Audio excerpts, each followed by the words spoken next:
Welcome to the very first episode of Swerves, Shoots, and Payoffs. I am, of course, the hot and sexy Buff Rock. Some of you may know me out there from other roller coaster websites, but you know what? We thought about it, and all three of us are roller coaster fans. That's why we call this Ride Warrior Wrestling. But you know what? There's a huge overlapping market out there between roller coaster fans and wrestling fans. So we thought, why not bring the people a brand new wrestling show that talks all about the things going on in the good old WWE. I like to call it the WWF. I'm an old school guy. And talk about wrestling in general all around the world. So first, let's do a little bit of introduction here. I'm, of course, Andrew Barczyk. You may now know me as the hot and sexy Buff Rock, the HSBR. And to be honest with you, I've been watching wrestling for most of my life. That I've been watching for at least 20 years now, and I'll tell you what, I've had some great experiences. I was a backyard wrestler. I'm a 10-time world heavyweight champion in the FHW/BRW. Can't take that ever away from me. I am the self-proclaimed greatest of all time in that federation as well. And most importantly is I am a hardcore, lifelong wrestling fan. Like I said, I've been watching for 20 years. I was at WrestleMania X8. I saw Hogan versus Rock in the Sky Dome in one of the greatest WrestleMania matches of all time. I was there in the crowd. And now I'm here to give you my insight as to what I think is going on in the wrestling world, especially in the WWE and all the other programming that they do. But I'm joined here this evening by two of my very good friends. I will first introduce you to Coaster Royalty. Some of you may know him as Dwain Sponseller. Dwain, why don't you tell us a little bit who you are? Well, again, you might know me from certain coaster websites, and that is my number one hobby. But one of the things that I got into not too long, I haven't been watching nearly as long as Andy, but I really started watching the WWE. It was the WWF at that time, way back when I was a kid, 5th, 6th, 7th, 8th grade. I can remember when The Rock first hit the scene, and I was all about going through the school and asking people, what was cooking and, you name it. I was doing all of that, and I really remember that, visually in my mind all the time. But then for some odd reason, once I got to high school and got very busy, I kind of got out of wrestling, and it got really boring to me. And I didn't really like some of the storylines, and so I got out of it for a very long time. I don't know if it was because the Attitude Era had gone away or what it was. And then for some odd reason, kind of when I met you and we started doing coaster stuff and you started talking about wrestling, I got back into it. And then, which is really funny, I never thought my wife would get into it, and she actually watches it with me too. So it's really been one of those things where I enjoy trying to figure out what's going to happen in the coming weeks, and I try to guess all the time, and most of the time I'm wrong, but I really like, just like this past weekend, when I am right about some things. But I've never done the backyard wrestling thing. I thought about it. I did like to try moves on little kids when I was younger, but sometimes it was with negative results. So I'll leave all of that stuff to the professionals and you guys over there on that end of the spectrum. And of course, we are also joined here this evening by one of my longtime friends, one of my greatest adversaries in the ring. He is Jace the Mental Case, now known as Jason Lee. Jason, why don't you tell us about who you are? Well, you may not know me from other coaster websites, but you will know me from this podcast. I've been a fan of wrestling for about 21 years now. My first memory was of 1994 in the Summerslam in the United Center. I was there! Well, if you were there, then it had to be a great memory for you to see that Undertaker versus Undertaker match. Yes. So I have followed it, and I attended King of the Ring 1996, and I also attended WrestleMania X8 with Mr. The HSBR. Which then also, in between all of that, we took part in backyard wrestling where I was unfortunately only a 5-time world champion. Oh, only. But like Dwayne, I've kind of fallen out of well, let's call it being a lapsed wrestling fan lately. But this sounded like a good opportunity to get involved and discuss with people that actually follow the sport. And here I am. And as you can see, we have a ton of knowledge here. You know, Dwayne, you're a big Attitude Era guy. Jason, I know you. You're a big 80s, the golden age of wrestling, really, with Hogan and Macho Man. And I'm, of course, a 90s guy. I love the 90s with early Shawn Michaels, early Ric Flair. I can't, that's my favorite time in wrestling, anywhere. But, tonight, we just wanted to give you a brief introduction of who we are. But tonight, we really wanted to discuss the pay-per-view that just went by, and that is the great spectacle of the summer, SummerSlam. And for the most part, I think going into this show, I personally, I was a little bit skeptical of the card. There's usually a few pay-per-views that I know I watch every year: SummerSlam, WrestleMania, Royal Rumble. Now that I own the network, I pretty much watch as many as I can, as I'm available to watch. So going into SummerSlam, I was somewhat interested by the card. What were your guys' thoughts going into the pay-per-view about what that card really looked like? Were you guys intrigued by it? Jason, you want to take that first? Oh, sure. Well, the appeal of the title versus title match to see what they were actually going to do, the Brock versus Undertaker match to see what they were going to do there, because there was a number of questionable outcomes that could have led into WrestleMania or possibly before WrestleMania. And that was about it. My opinion of the card was really going into this just like a lot of them. Even into WrestleMania, I'm like, what?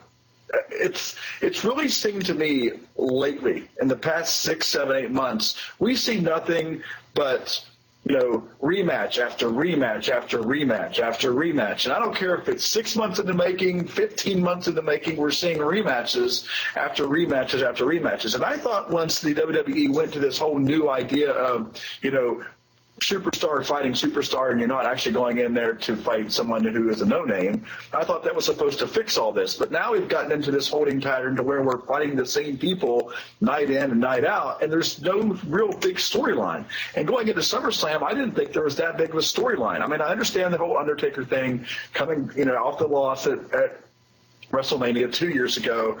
That had a little bit going for it, yes.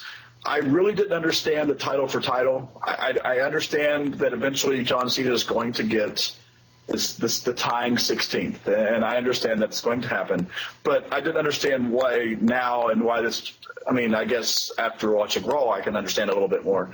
But in regards to the card overall, I was not, super excited, especially when I found out that the show was going to be 4 hours. I'm like, what are they going to do to fill 4 hours? And they didn't fill 4 hours, by the way. Well, if you would have asked me this question 3 weeks ago, I think I would have been a lot more negative about the card, because nothing really stood out to me as like, oh my God, that's something I have to see. However, that Go Home Raw with John Cena's promo in the middle of the ring with Seth Rollins talking about tying Ric Flair's record and trying to tie Seth Rollins to Triple H, and just the way he delivered that promo got me really interested in the whole pay-per-view, to be honest with you. That he sold it for me, and that's what a good performer does. A good performer is going to sell you the idea that this is something you need to watch. And to be honest with you, the Cena Rollins match feels kind of fresh to me. That we, we've seen Rollins a lot lately. We've seen Cena a lot, but there's not a whole history of the two of them together. And I thought it was an intriguing concept.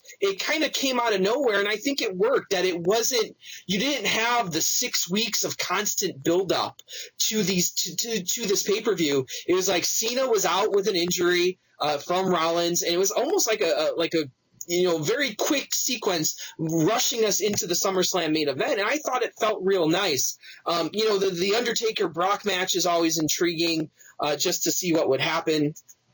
So now that we have those ideas down, let's move into the card itself and what we kind of thought about it. To be honest with you, a lot of these matches I just didn't have a good feel for. Starting with the opening match, Sheamus versus Randy Orton. These are two guys, for me anyway, that really I don't have a lot of emotional investment in. I like Randy Orton as a wrestler, but I just think that we've seen him so much over the last 10 years that it's just I'm getting tired of seeing him, and I just can't find anything new that they can do with him. And Sheamus, I never really understood him to begin with, to be honest. Having the rocket strapped to him and slingshot to main event level. It's just did that match do anything for either of you guys? I didn't get anything out of it. Well, I thought the interesting thing about it was that they put it on first. Yeah. So the idea that Sheamus would possibly lose and then come down to cash in the Money in the Bank later was a possibility, but then Sheamus won. Yeah. So. And it's kind of like, what? It's just like I don't understand why he has the Money in the Bank right now. I hope to God they're not thinking of putting the title on him, because I don't see him at that level anymore at all. But it was raising questions, and then we were talking about during the show, are they trying to, swerve us a little bit, talking about swerves? Are they trying to swerve us? That we've always been trained that if you lose as the Money in the Bank, briefcase holder, that it's likely that you might cash in later in that evening. But it did not happen because he won, so obviously the swerve was not on the table. Dwayne, any thoughts from you? I was actually a Sheamus fan when I started watching. I like him better as a good guy than I do the bad guy. He kind of rubs me the wrong way, both kind of here in the past 6 or 7 months. Even after his injury, when he came back, I didn't think he was the same person, even though they put him in this new role of being the bad guy. I'm with you. I think Randy Orton kind of gives me the whole Batista feel, where it's just been too much for too long, and I think it's time for that to kind of be phased out. I don't see either one of these guys ever getting another title push. I think that there's so many new people, and there might be people who want to see it, but why put the title on Sheamus when I don't see it. Of course, I don't either. They put it on Seth Rollins, but no, the match did nothing for me. Putting it on first was like, oh, this is interesting. Why do this first? And I was like you, Jason. I thought, well, maybe there's something else that's going to happen. But then once we saw them, that was it. We didn't see them the rest of the night. So. Yeah. So the next match on the docket was the Fatal 4-Way for the tag team titles. The New Day, Lucha Dragons, Los Matadores, and the Primetime Players. Obviously, the Primetime Players are the champions going into this one.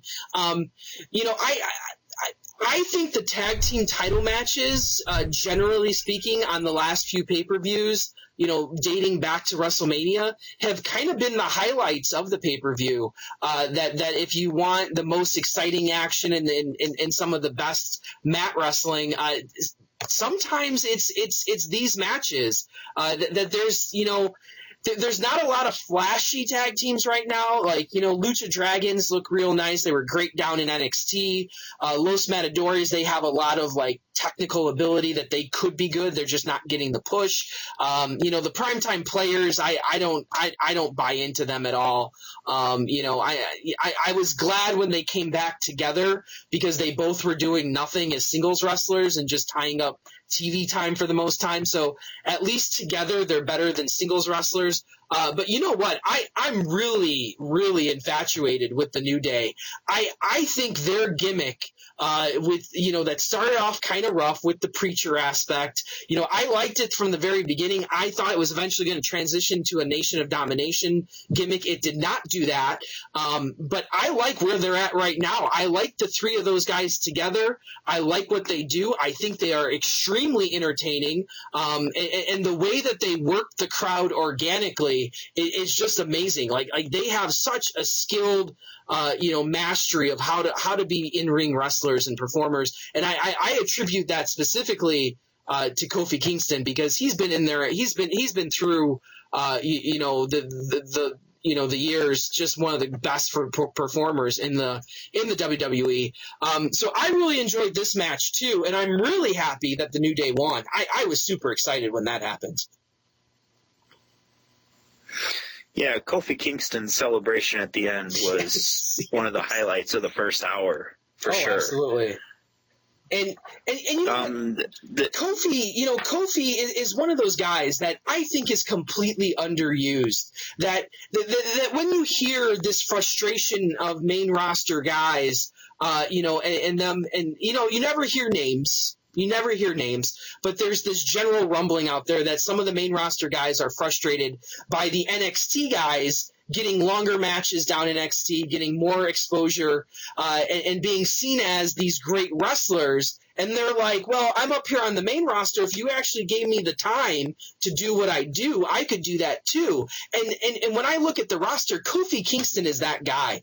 Kofi Kingston is that guy that I always thought should be pushed up to the main event level. But he flirted with it in that Randy Orton feud way back when on Raw. And it just went away. It just went away, and it never materialized. And he's been stuck in the mid card, and he's been a stellar performer all the way back from the new ECW days. Kofi Kingston, Jamaican Me Crazy Kofi, was just great. I just loved him from the very beginning. And it's really, I think finally we're getting to see Kofi even more. If it's the tag team route, it's the tag team route, and he'll just go down in history as one of those guys like Jake the Snake Roberts that never really made it to the main event. I'm really surprised at the way the fans have reacted to New Day, where at the beginning it was just no. I mean, you could tell that, no, this isn't going to work, and we're going to be against it the whole time. But here over the past few weeks, you've seen more and more fans start kind of gaining, more towards them, leaning more towards them. And I think eventually, now that they've got the belts, where do they go? Of course, when we get to Raw, that might all change. But I'm anxious because I do like it. I like the new, because it's fresh. It's not something that we're used to seeing. It's not the same old what the WWE has put out there. And so I'm anxious to see where they go with it, because it looks like the tag team division, it looks like WWE is putting some more stock into the tag team division. So maybe they see what we're seeing, that the tag teams are important, that it's really, something that they need to focus on, because there for a long time, I think the WWE just kind of said tag team division or whatever, and they just didn't care about it. And it's interesting that, Jason, I said to you during the pay-per-view, I said, you know what? When you look back at the history of wrestling and you look at some of the great matches, tag team wrestling has always been one of those things that really gets the crowd interested. That you go back to the Legion of Doom versus Money Inc. It's just – you have all these great teams out there that really get people interested in what's going on, and it's a shame that the WWE lost that for so long. And now I feel that they're finally getting back to it. Yes, they're relying on this, four-way tag team match all the time to keep the action flowing. Besides the usual 2-on-2. I don't know if it's always going to be like that, but I like the four-way matches, and I think it leads to a pretty exciting show. And like I said, I feel that on the last few pay-per-views, the tag team match has been one of the better matches on the card, even if it doesn't look like that before the match. The next match out was Rusev versus Dolph Ziggler. I have a strict policy of not watching anything Dolph Ziggler does, so you guys will have to talk about this one. All right. As is the common opinion, it seems Dolph Ziggler and Lana still don't appear to be finding that chemistry together, and it shows in this particular angle. The match itself, they went with double countouts, so it could have been done on Raw.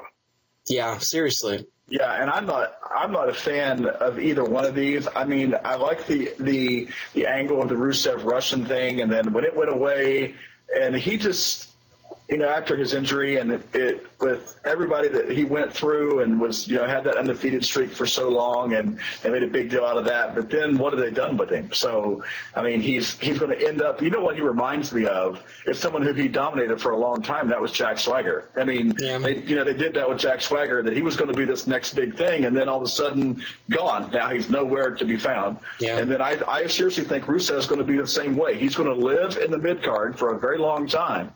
And then he's eventually just going to go away, because that's another person that I don't see the WWE ever putting into main events and putting belts on. I just don't see it. He didn't keep the United States one very long, and I just don't see them pushing him any farther forward than that. And to be honest with you, I liked Rusev's gimmick with Lana. I thought it could have went places, but like you said, it just kind of, Rusev got hurt and just kind of stopped out of nowhere. And Lana, I don't get the whole love for Lana by the crowd. I just don't. I see nothing that she does that really makes me say, hey, I want to see more of her on the TV screen. More likely than not, it's the opposite. Now, I was actually hoping for, in this match, a Lana turn on Ziggler to go back with Rusev. I thought that would have been the most compelling thing to do here, because Lana and Ziggler together are just not working. And I got news for you. Ziggler and any girl just have not worked ever together. Like, I can't think of a single matchup that he's had, and he's been with every woman that you can imagine in the Federation. It just doesn't happen. It just never clicks with him. And I think it's Ziggler. The crowd can love him all they want. I just don't get it. He's a good wrestler, but I don't buy into that gimmick at all. I don't even understand the gimmick, the show off. I keep it in my book. So let's move on to the next one for the sake of time here. And this one was actually, leading up to it, this was one of the matches I really wanted to see, and it was Stardust and King Barrett versus Neville and Stephen Amell. And I thought the funniest part of this match actually happened on the pre-show, where they were interviewing Neville and Stephen Amell. And, I think it was Todd Phillips was interviewing him. I don't remember exactly. And he basically asked Stephen Amell, hey, is there any chance we'll see, Neville on Arrow? Because you know what? You're entering Neville's world. Maybe Neville should enter your world. And Stephen Amell basically, in so many words, said, no, there's no chance. It was the funniest thing I've ever seen. He's like, well, I don't deal with casting and blah, blah, blah, blah, basically saying there is no chance now. And Neville looks at him and is like, hey, never say never. And Stephen Amell's like, yeah, never say never. That's the way to go. Anyway, I thought that this match, I can't stand King Barrett. He's another guy that just can't find his niche. Bad News Barrett, great gimmick when he was talking up on the podium, hysterical, but it doesn't translate into wrestling. Well, it doesn't translate into wrestling. Right. That once he got into the ring, he's still the same old guy.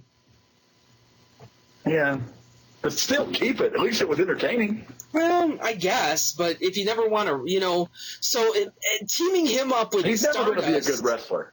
Yeah, I don't know with him. He's another guy. He reminds me too much. Him and Sheamus are alike. They're grapplers. Yeah. They like to punch each other. There you go. Yeah. But Stardust, I think, has been fairly entertaining throughout his run as Stardust. Cody is, I'm not a huge Neville fan, but he's fun to watch at least, and I think this feud between the two of them and adding Stephen Amell in, who's a popular Hollywood guy right now, I thought it was intriguing. Jason, what did you think? How did you think that the match turned out in the end?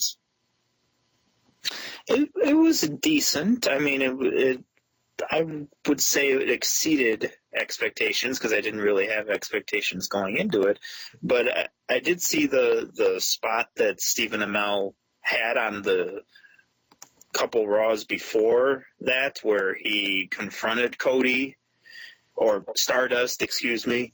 And he looked good in that spot, so the expectations were about right here. And he had a nice little spot, a dive off the top, and the right guy went over in the end because Neville won with the red arrow. So the wrestlers finished it in the end, and they got to stand tall.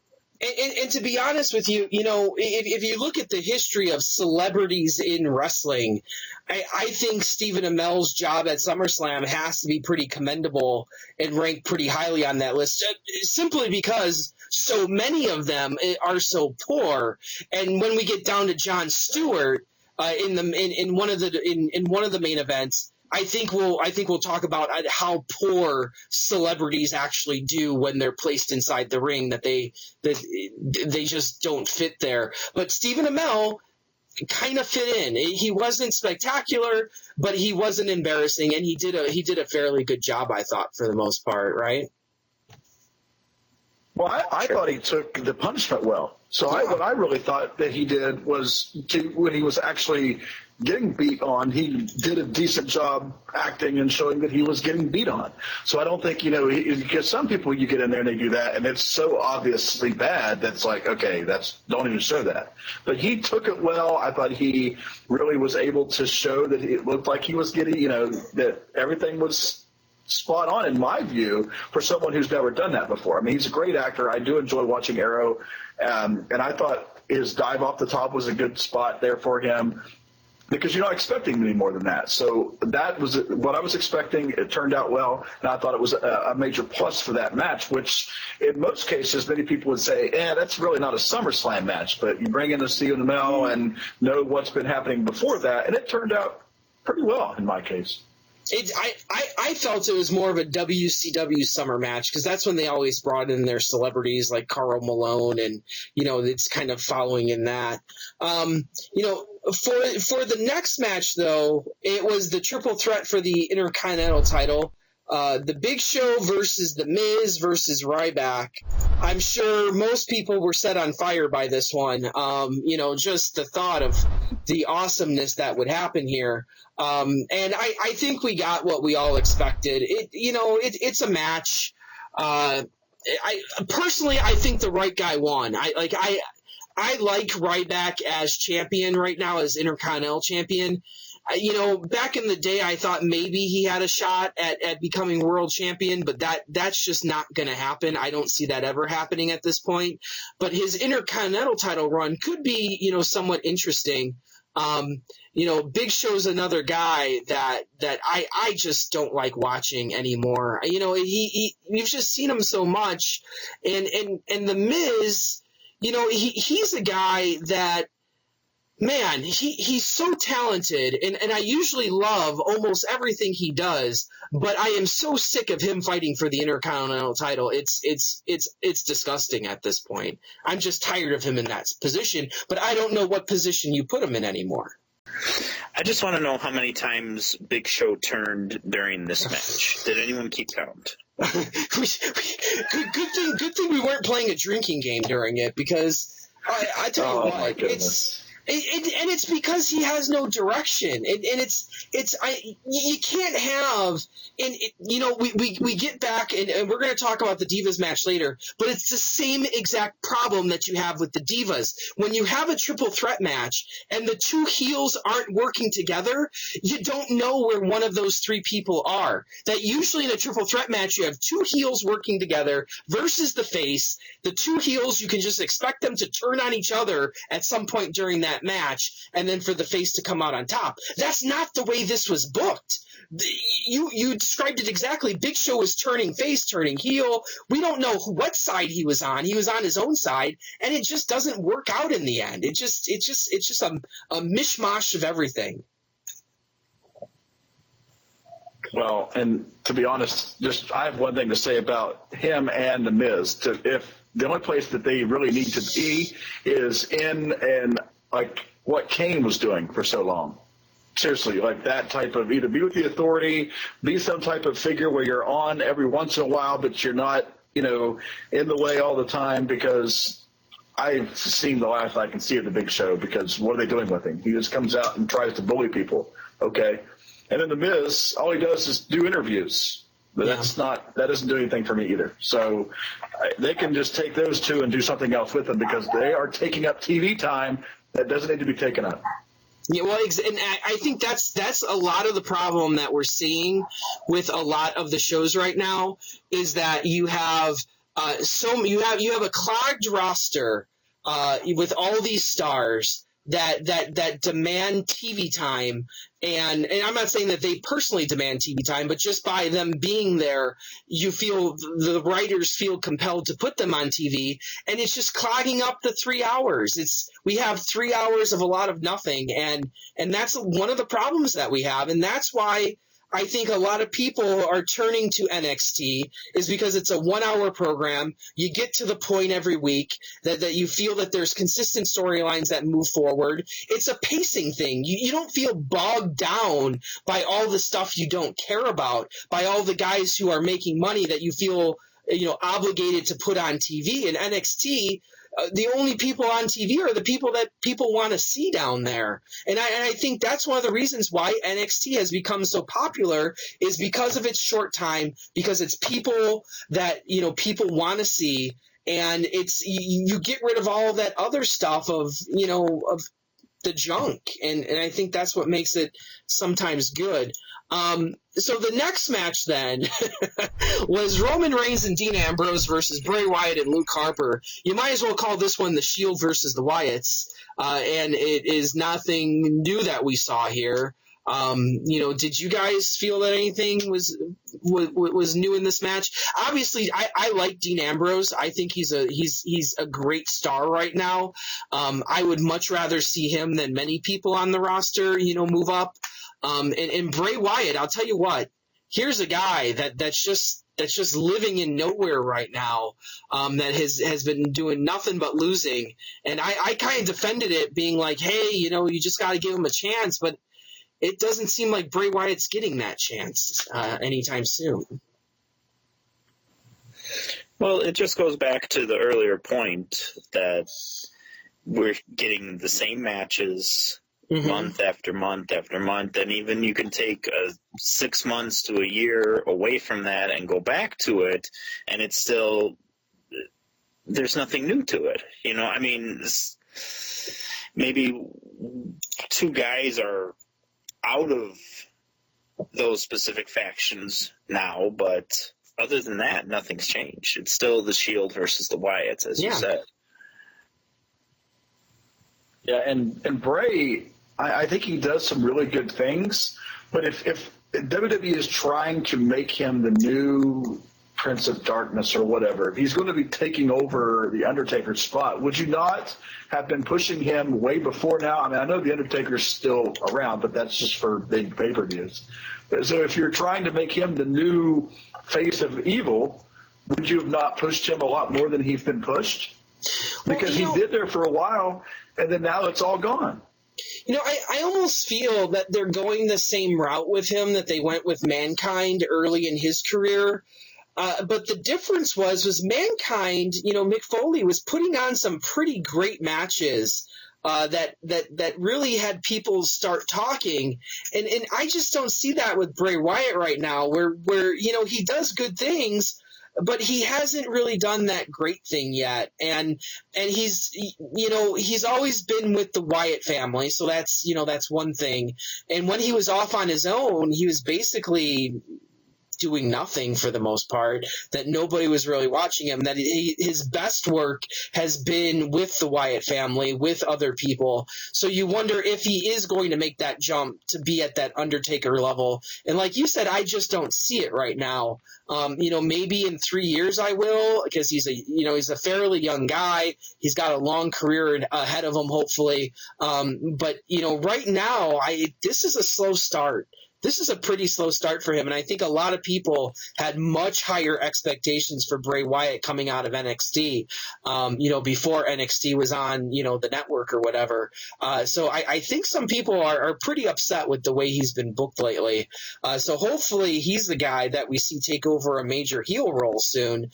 Because that's, you can only deal with the authority so much. The authority's chosen guy. We've seen it with Randy Orton, and now we've seen it with Seth Rollins. And, I think we need a real bad guy here. And Bray Wyatt might be that real bad guy that hopefully we see him come out in the future as that. But I think at this point we're going to get into some more interesting matches, starting with the title for title match with Seth Rollins versus John Cena. Now, I already gave my thoughts on going into this match, but Dwayne, what did you think of the match itself? I thought the match had a lot of, good quality wrestling, entertaining, moments. I wasn't overly, excited about the match in its entirety. But I thought with the whole nose-breaking thing that happened before, I thought that was a good kind of lead into all of this. With the title for title thing, I was really expecting, to be honest with you, I was expecting a double count out or a no decision or something. I really didn't expect to see what I saw happen, of course, at the end with Jon Stewart. To be honest, I really didn't see that coming at all. And I know you have a lot to say about that. But in regards to, it was just, your everyday normal John Cena match, still doing the same things that he's always done for, my goodness, however long he's been in the WWE. I really didn't see a whole lot out of Seth Rollins. There were some new things that I kind of liked about his style. I really disliked his Mighty Morphin or whatever Power Rangers outfit that he came in. I thought that was just atrocious. But anyway, that was awesome. But in regards to the match, no, that was atrocious. Oh, get out of here. No. No, I'll tell you what really surprised me by that match was the incredible pace that they had for the first part of it. Yeah, it started off a little slow, but once it hit its full stride, it went nonstop for a long period of time. I wasn't actually timing it, but it just felt like the pace that they had was pretty incredible with the spot after spot after spot that they were just going through those things. And I kind of expected a little bit longer match. So I'm like, well, where are they gonna draw this out at? I didn't quite understand where that was going. But I thought the pace of the match was pretty refreshing, from a wrestling perspective. And I think it showed a little bit more. John Cena gets criticized for the 5 moves of doom or whatever, but it kind of shows that, when pressed, these two guys, I thought they had a fairly decent match that went all the way with it. A horrendous ending, made only horrendous by Jon Stewart, by the way. So I'll just say my piece and then I'll let Jason talk. But the problem is Jon Stewart came into that ring and the first thing he should have did was hit John Cena with the chair. Like, what the hell is it playing? Who am I going to hit for? Like, is it your first? Like, what? Yeah. Seriously, you come in the ring and you don't immediately hit Seth Rollins, I know you're going to hit John Cena. Like, come on, you telegraphed it. A blind man could have seen what Jon Stewart was going to do in that ring. And I thought it ruined that whole ending, that Jon Stewart should have come in. And I don't know if he was just confused as to what the ending was going to be, but he should have walked in the ring and hit John Cena. And if it was him playing up to the crowd that did not care to begin with, I don't know what he was thinking, honest to God. I do not know. Jason, what were your thoughts? Well, to me, Seth Rollins is proving himself more and more as a newer, better version, as we discussed on Sunday, and in the same spot of CM Punk. Yeah. So basically, CM Punk would basically be in this spot right now if he didn't do what he did. But it's good to see Seth Rollins in there. I mean, he's younger and he's better and he has a similar look, but he seems to have a better attitude about it. So he's deserving of the championship. Yeah, I like as far as the ending. Yeah. I was going to just as far as that. I like Seth Rollins as champion right now. I think there is no better person to be in the role that he's currently playing. I can't see anyone else doing that. And as far as the ending goes, yeah, it was poorly telegraphed, and a blind man could have seen it. Yeah, but I mean, we found out what came of that and the logic behind it on Raw. So in the end, I guess it did make sense. Yeah, I have no problem with Jon Stewart coming in and turning on Cena. I understand it. And I love the explanation that he was trying to protect Flair's, record or whatever. It was the execution of that ending. If he would have come in and nailed John Cena with the chair, I would have been fine with it. Like, it's okay. It's whatever. I would have been fine with it. But it was the fact that either he was playing up to the crowd or he was confused or, Cena might have been out of position. I don't know what it was. But whatever it was terrible. And it is not something that will go down in history as being anything good. That's all I know. So on that note, let's move on to the Divas match, and and in the midst of a Divas Revolution, in the midst of us having one of the greatest women's wrestling matches ever put on the night before at NXT TakeOver between Sasha and Bayley, we have this 9-woman tag team match, 3 teams of 3, and you know what? At some point, I'm with the people. I am with the people that these multiple girl matches don't work. Let's be done with it. It's like, well, we want everyone on TV, so how can we put everyone on TV? Let's just put them all in one match. And you know what? Maybe the solution is maybe you give them more than one segment on Raw. You have 3 damn hours. Maybe you give them more than one segment. And like I said before, with these 3 teams, you have Team Bad as the heels. You have Team PCB as the faces, and then you have the Bellas working both sides, heels and faces. And it doesn't work. It does not work. That you have to have the Bellas have to be either heels or faces. That you can't have them working both sides of this. It just doesn't work, and people aren't investing in it. And you know what? The people out there who complain about the Bellas, I'm going to address you right now, because Nikki Bella has improved so much over the last 2 years that to even criticize her as a wrestler at this point is ludicrous, because she is just as good or just as bad as the rest of them are. That there's not one female talent that I believe really stands out above the rest. Paige has her moments, but I don't think she's amazing in any sense of the word from a wrestling perspective, and people can argue with me on that. Natalia is obviously a good technician, but she's been out, presumably, with her husband right now.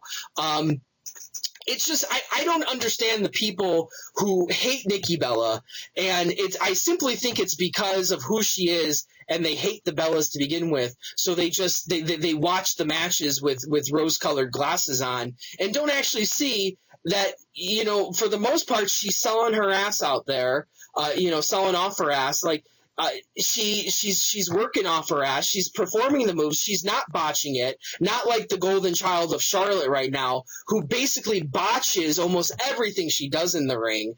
Even finishes she can't get right. It's just frustrating to me that's what you pick off. That's what you pick on is, it's the Bella's fault that this isn't working. I got news for you. It's all of their faults. It's the bookers. It's having uninteresting matches. And it's also the fact that some of these girls, you want them to be good, but they simply just aren't there yet. And they might not ever be there. Charlotte might not ever be a technically sound wrestler. I don't know. Trish Stratus didn't start off as amazing. But when you go back in the history, there aren't many outstanding women wrestlers who appeared in the WWF. I still say Lita's one of the worst wrestlers I've ever seen in my life. Like, come on. Yeah, she did flips and stuff, but she wasn't a sound technician. She was entertaining. She wasn't a great wrestler, and to even say that she was, I think, is ludicrous. Trish turned into the Attitude Era saved all them. Well, yeah, it's people look back at those times and they're like, oh, it was so great. I love Lita. Great, but she wasn't a great. Go watch her matches and try and sit through them. You'll be cringing if you actually watch them from a wrestling perspective. You'll be cringing just as much as you do during any other match you see on television. It's just you don't have a ton of great wrestlers, and maybe that's the problem. Maybe they're not hiring the right people. I don't know. People talk highly. You're a big Shimmer fan, Jason.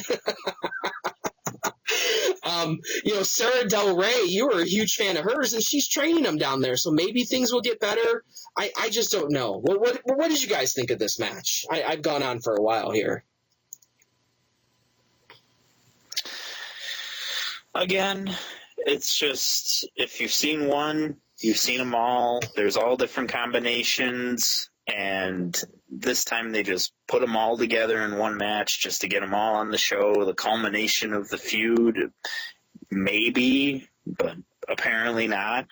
It probably should have been the culmination of the feud. It really should have.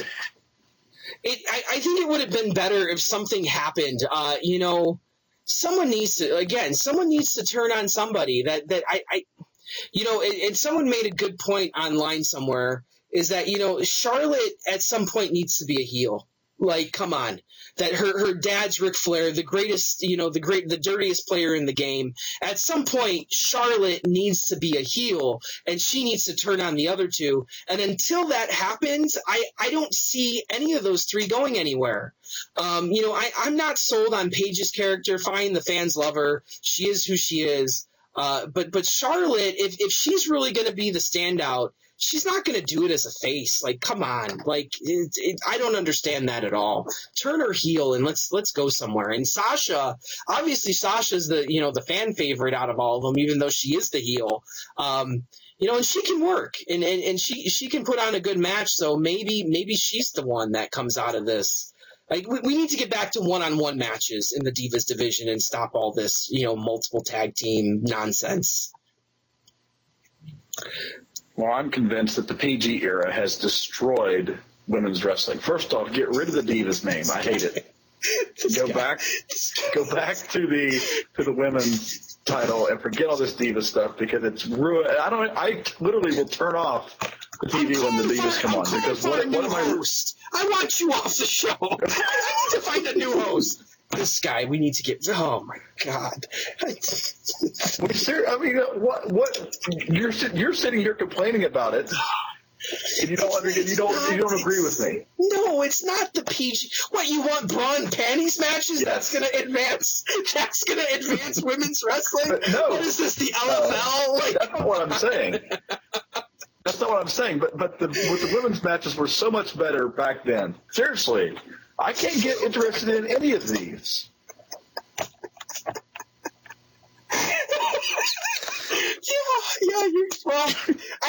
I can't contend that they weren't more interesting, but it's not advancing any concept of women's wrestling at all. It's simply TNA and not the Bad Wrestling League. But it's not the Divas title. It's, Paige keeps talking about, I want to call it the Women's Championship. Get out of here. Why don't you figure out how to put on a good match and then decide what you're going to call the title? Like, come on. Like, I'm so tired of. I'm so tired of these girls coming up here who have been on the indies for, however many years and thinking, and I don't know if it's just a gimmick. It could be.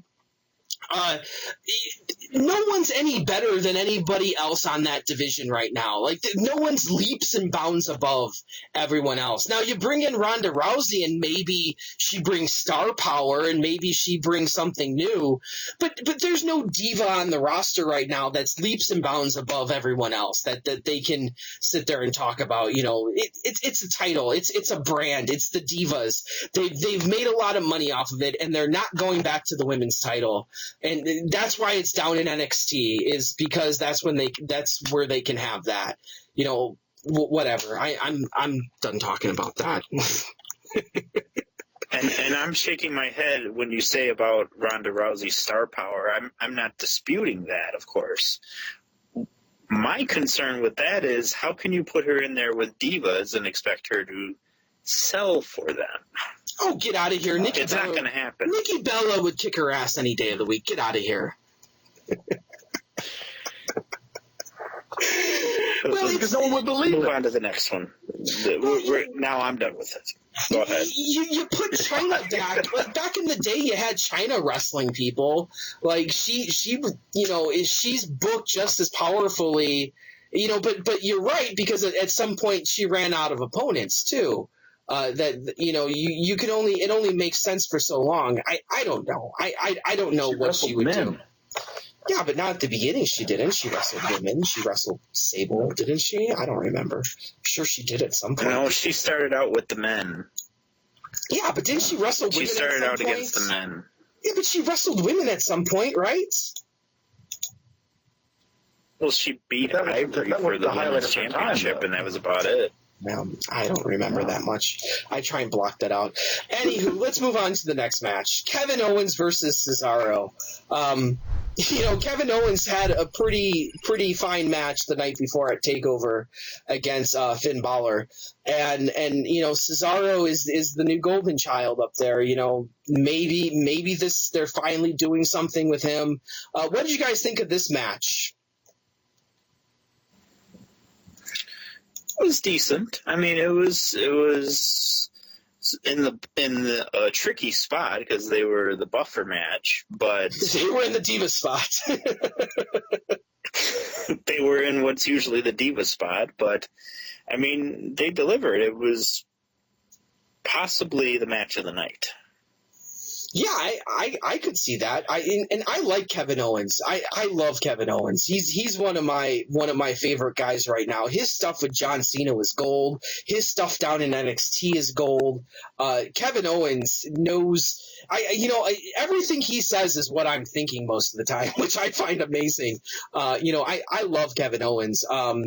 Cesaro, I'm not a huge fan of him. I think he's fun to watch, but I don't think he is going to progress anywhere than where he currently is. But Kevin Owens, I don't know. I don't think he's going to move up to the main event level either, but I would like to see him as a main eventer. I think he has a lot to offer, which I find interesting. Yeah. Dwayne, what are your thoughts? Well, I wonder, and because I was looking at this match based on where it was located on the card, I wondered if this was Vince McMahon's match to watch to see who he wants to push forward in the upcoming months.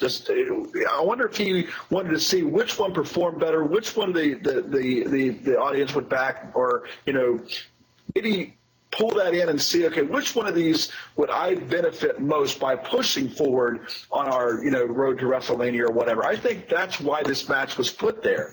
And I thought that the match was excellent. I think every match that Kevin Owens has ever done on the actual main roster has been good, with the exception of a couple where he was pretty much forced to do, not so well. But I think that he's really performed. Cesaro, to me, has always performed, but I just don't think that the people back it. I don't think they really see it from him, and I just don't think, and like you said, it's not going to happen. I mean, think about how many things he's been in. I mean, he was with Jack Swagger, and then he was by himself, then he went with someone else, and now he's back to being single again, and they've changed his persona I don't know how many times. And the Swiss Superman thing, it keeps going. It was there and it went away, and it came back and it's there again. I think if they're going to do something with it, they need to do it now, because he eventually is just going to be like Swagger and right off into the sunset, and we're never ever going to remember him him except for his stupid swing. I mean, that's it. So Yeah. I think the match was great. I think Kevin Owens has the most upside, even though he's been around a very long time. I know he's overweight. At least that's what has kept him out of main matches and stuff like that in the main cards. But I think that he can. I think he has the most upside. I think they need to push him and see where it takes him. I don't agree that he's anywhere in Seth Rollins, Brock Lesnar area, but mid-card, intercontinental title stuff, I think that's the way that he probably will be going next. So the main event of the show, indeed, was Brock Lesnar versus The Undertaker. A pretty good build-up going into this, mostly because of the work of Paul Heyman, as always. Paul Heyman's just masterful in the way he promotes things. And here's a match that, I was interested to see. I wasn't really clamoring for this anytime in the past year and a half. Since the streak was ended at WrestleMania 30, I wasn't really clamoring for a rematch, but when it came up, I thought it was interesting, and to me, I understand the Undertaker's gimmick, the legacy, but at the end of the day, I sometimes have a hard time getting past, the old man versus Brock Lesnar, and, I've always hated the Undertaker's, love of MMA moves and submission holds. That I've never really liked that aspect when he introduced it into his character, and now that aspect's brought out even more. But for the most part, I thought it was a pretty decent match. I thought that they had a good back and forth. We learned that Brock Lesnar doesn't know how to bleed in the match, or can't bleed. I don't know what was the problem there, but he was trying his ass off and just could not bleed. For the most part, it's very physical. And the ending was interesting, and it also produced for us one of the greatest, snapshots of all time, with the Undertaker laughing at Brock Lesnar. I thought that was hysterical. Oh my goodness. It was classic. Yeah. So, what did you guys think of the match? Well, it was certainly better than the one at WrestleMania 30, but that was probably more because Undertaker didn't get incapacitated this time. Absolutely. That we know of. It was a good back and forth. I mean, I'm resigned to the fact that Undertaker likes to do MMA. Yeah. I'm okay with that. The Hell's Gate, etc. The finish, my only concern with the finish was, if I could have done it differently, perhaps when Undertaker tapped out, I would have Brock release the hold, not even involving the timekeeper at all. Yeah. I thought it would have made more sense that would be the way to get the hold off of Undertaker to cause what happened.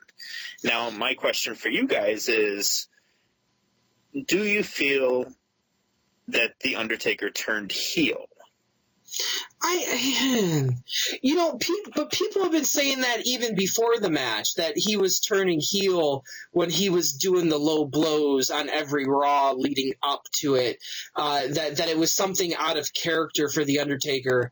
I don't understand where they're going with that, because he's literally only on the program, a handful of times each year. Yeah, can you really turn heel as The Undertaker? That every time you return, you're going to get a huge pop. Like if he doesn't come back until WrestleMania season, he's going to get a huge pop when he comes back. People aren't going to remember 6 months ago.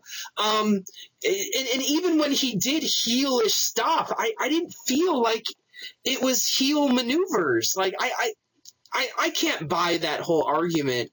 But to the timekeeper thing, I think what would have been more interesting is if the initial camera shot, when all of that was happening, if they had the camera trained on Undertaker tapping out, so that the whole audience would see him tap, and then the timekeeper ring the bell, and the referee be on the other side and the referee not see it, for the audience to be able to see the tap out and see the Undertaker tap first, I think would have been the better way to go, instead of revealing later on that indeed he did tap. Because now you're like, oh my God, he really just tapped out. And they rang the bell, and it would have been, I think it would have been more shocking. I don't know. What do you guys think about that scenario? Well, I respectfully disagree with your whole heel assessment. I think that that's exactly what's been going on. The instant that he started doing the low blows and then seeing this match, I instantly felt like that's what they're doing with him. Now, I totally agree with the fact that if he doesn't come back again till WrestleMania, that's pointless. Because everyone's going to forget about him. No one's going to care, because over the next 6 months, he's not going to be around, and everyone's going to forget about him, especially with what happened on Monday Night Raw. If he goes away and in comes what happened on Monday Night Raw, then everyone's going to forget about The Undertaker. And so when he does come back, everybody's going to be like, oh, he's back. And then they're like, oh, wait, he was heel. Well, no one's going to remember that, and no one's going to care. So this whole idea of turning him that way, which I thought these low blows were I just felt it. I knew when that was started that that's what they were doing, that they were trying to get him. They were trying to get the people to get against him, because everybody likes Brock now, and I just feel that that's the wrong angle to take him. But was that exactly the case? That they knew the New York crowd was going to support Brock Lesnar, so why have him go in there as a straight up face? Let him do a little bit of heel stuff, maybe to have a few more people, knowing full well that half the crowd is still going to support him no matter what they do, but maybe to make it a little bit more interesting, a little more wild card-ish, if you will, that he'll be willing to do anything to beat Brock Lesnar. And I don't know if that's a heel move. Like, traditionally, yes, but in this context, he lost his streak to Lesnar. He's out for revenge. He's the wild card. He's almost like that vigilante that Sting tries to play all the time. And I think it just fit what they were trying to do, the desperation of The Undertaker. And I don't know if that's a heel move or a desperation move, because like we all said, if he doesn't come back, it doesn't matter if he's heel or face. I just thought it was a way to situate a story within the context of where you're at in New York City, in Brooklyn, with that crowd, that they're going to support Brock Lesnar. So maybe make a few changes to the Undertaker character to make it more interesting as to where it could progress. Now, if they do the third match, not at WrestleMania, but at, say, Hell in a Cell instead, and blow it off, and maybe shake hands afterwards, then Undertaker's face going into his rumored farewell at next year's WrestleMania. Yeah, that would be – I would love to see a Lesnar-Undertaker Hell in a Cell match, and I'm hoping that's where this is going, and not so much not seeing Undertaker until WrestleMania next year. So overall – let's look at SummerSlam, and then we'll wrap it up for the evening, because we've already gone about an hour so far. SummerSlam overall, thumbs up, thumbs down. What do you guys say? Thumbs in the middle. Thumbs in the middle. Dwayne, how about you? Thumbs in the middle. It was better than what I was expecting, but it's a lot of those undercard matches that just really rubbed me the wrong way and kind of really brought so I'm going to go with Jason. I mean, there were some really good matches, but the majority of them were just whatever. So I'm going to go right in the middle, and probably on the low end, because I think there were just so many matches that really didn't mean anything. And I think execution was the problem. Execution was the problem. You look at the Cena-Rollins match, execution, ruined the ending. The Lesnar, Undertaker match, I think there is way too much confusion, and people were just like, what is going on there? And a phone call. Vince McMahon's on the line. Oh, look at that, Vince McMahon. Hello, Vince. How's it going? Oh, you don't like my assessment? Well, too bad. And happy birthday to you too, young man. Anyway, it's just the execution wasn't there, and I don't know if it's an issue of people trying to compete with NXT too much. But if the main roster guys are trying to compete with NXT, it's a completely different animal down there, and it's a completely different crowd. You look at that TakeOver crowd, and there wasn't a kid to be seen. I thought that was the most amazing part of Saturday, is there wasn't a kid to be seen in the crowd, and yet here on Sunday, it's a sizable young person crowd as well. Quite a bit of adults, but I too think that it was a thumbs in the middle show. I might even point to thumbs down. I was kind of bored throughout the whole thing, with it. So I'm hoping for bigger things. Night of Champions looks like it could be very interesting with what we saw on Raw, and maybe we'll talk a little bit about Raw and what happened there on the next show. But I think at this point we should wrap up our discussion. As always, thank you for joining us on this very new endeavor for Ride Warrior Wrestling. This we call it Swerves, Shoots, and Payoffs, because that's what it's all about, trying to find out what the angles are, trying to find out where we're going in the wrestling business. So we're going to try and give you in the next few weeks some long-term planning, maybe, of where we think things are going. We just don't want to do show reviews, but we want to give you some different aspects. So we're going to throw in some different segments as we go through here, from classic wrestling, a throwback a little bit, and then talk about where we think things are going and character development and where we think the storylines are progressing to. Any final thoughts, Jason, from your very first show on YouTube? This is quite the experience, and I look forward to many more with you guys. This was a lot of fun. And Dwayne, any final thoughts? Nope. I kind of second what you said. Look for a lot of content. We're going to try and really hit the spectrum of wrestling, from everything old, present, future, new. I might even put some fantasy wrestling stuff in there as well. So keep an eye out for that in the upcoming weeks and months as we progress forward. So I really enjoy it. Can't wait to continue, guys, with this. Looks like it's going to be a whole lot of fun, and I really think we're going to gain a big audience. Hopefully so. So as always, I am the hot and sexy Buff Rock, signing off from Chicago, Illinois. And I'm Jason Lee, signing off from Whiting, Indiana, just outside of Chicago. I'm Dwayne Spons. That's that's right. He's in Indiana. Yeah. So we actually have 3 states represented. Yeah, I'm Dwayne Sponseller from the mountains of Parkersburg, West Virginia, and I guess I can't say my normal tagline, so wrestle on. Yeah, and thank you for joining us here, where I am, as always, the greatest of all time, and that you better believe. Good night.